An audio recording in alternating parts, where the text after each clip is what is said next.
My name is Pam Chang Lo. I am a manager for Service Excellence.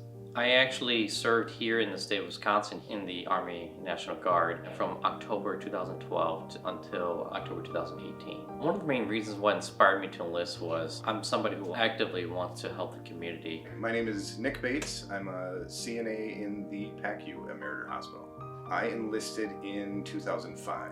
I was in the U.S. Navy. Stateside, I was in 29 Palms, California on a Marine Corps base, and I did a 8-month tour of Iraq. It's that feeling of a need to serve, as well as both my grandfathers were in the military, so it was kind of a family thing at that point. My name is L.D. Deaton. I'm a life safety construction project manager here at Meriter.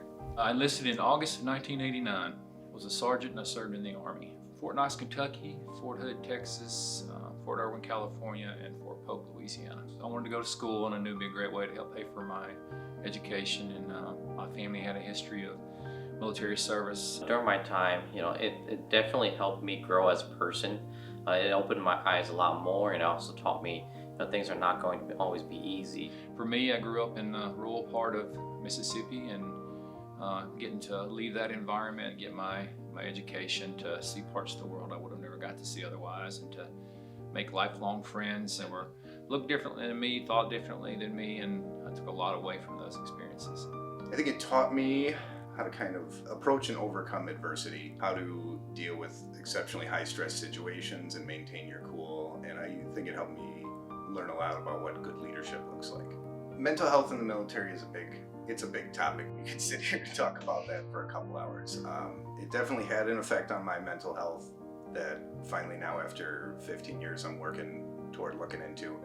And I saw lots of folks coming back having issues with their mental health. I think what maybe gets lost on the general public is not just necessarily time in a combat environment, but it's just a day-to-day grind, going weeks and months even sometimes without a shower, or getting to brush your teeth, or a hot meal, or normal rest. And those things over time just can wear on your body and wear on your mind, and sometimes they're hard to shake over time. I had a dear friend of mine, Chief Warrant Officer Gear, that was a pilot.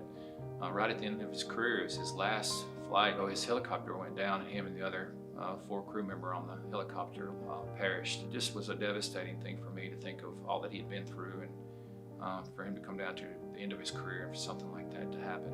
There was a soldier who, was going through a rough time and actually committed suicide.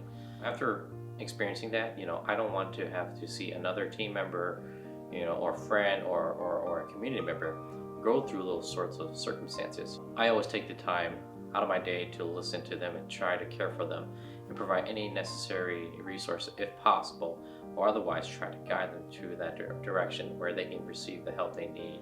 I think it's important to get help. Don't be too proud. Don't think that you can do it on your own. I know that I've faced that myself. For some people, it's a counselor. Some people, maybe it's a pastor at your church. And for me, my wife, when I married my wife, I know, I used to have trouble sleeping, and I would wake up at night and have nightmares and different things. And I would just tell you, find your safe place, whatever that looks like for you, and don't be afraid to reach out. There's a network of people and organizations that are ready to help you.